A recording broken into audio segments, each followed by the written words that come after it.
নবীজির জীবনের দুইটি দিক, একটি হচ্ছে সুরত আর একটি হচ্ছে সিরত। সিরত অনুকরণীয় আর সুরত প্রশংসনীয়। সুরত ধারণ করার ক্ষমতা কোনো মানুষের নেই। তিনি ছিলেন মধ্যম আকৃতির সুঠাম দেহের অধিকারী একটি মানুষ। তার চুলগুলো ছিল ঘাড় পর্যন্ত প্রলম্বিত, হালকা হালকা কোঁকড়ানো।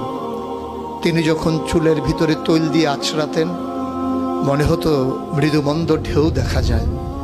তার কপাল ছিল চওড়া, ভ্রুগুলো ছিল জোড়া ভ্রু, ধনুকের মতো বাঁকা।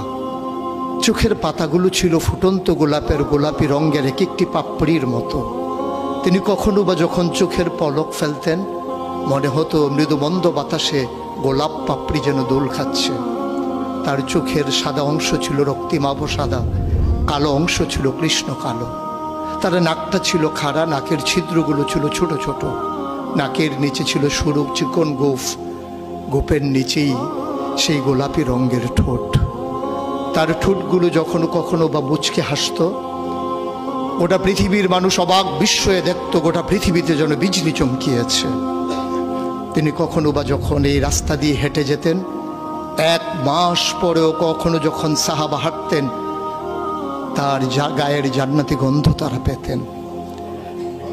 মায়েরা উম্মাহাতুল মুমিনিন যারা, তারা নবীর যখন কখনো এই ঘামে ভেজা শরীর নিয়ে ঘরে ঢুকতেন, কপালের ভিতরে মুক্তোর দানার মতো ঘামগুলো যখন জমে থাকতো, মায়েরা ছোট্ট শিশি খুঁজে সেই ঘামগুলো শিশিতে ভরে জমা রেখে দিতেন, কখনো বা ঈদে কোনো অনুষ্ঠানে যেন আতর হিসেবে ব্যবহার করতে পারেন। এই সুরত ধারণ করা কোনো মানুষের সাধ্যর বাইরে। কখনোই কোনো মানুষ এই সুরত ধারণ করতে পারবে না চেষ্টা করলেই। কিন্তু তার সিরত যেটা অনুকরণীয়, অনুপম আদর্শ। তিনি এসেছিলেন এই জন্যে, ওয়ামা আরসালনাকা ইল্লা রাহমাতাল লিল আলামিন। তিনি ছিলেন রহমত গোটা ধরনীর জন্যে। যেমন করে আল্লাহ বলেছেন, ফাবিমা রাহমাতিন মিনাল্লাহি লিনতা লাহুম ওয়ালাউ কুনতা ফাজ্জান গালিজাল কলব লানফাদ্দু মিন হাওলিক ফাআফু আনহুম ওয়াস্তাগফির লাহুম ওয়াশাওিরহুম ফিল আমর ফাইজা আযামতা ফাতাওয়াক্কাল আলাল্লাহ ইন্নাল্লাহা ইউহিব্বুল মুতাওয়াক্কিলিন। তিনি এসেছিলেন তেমন করে।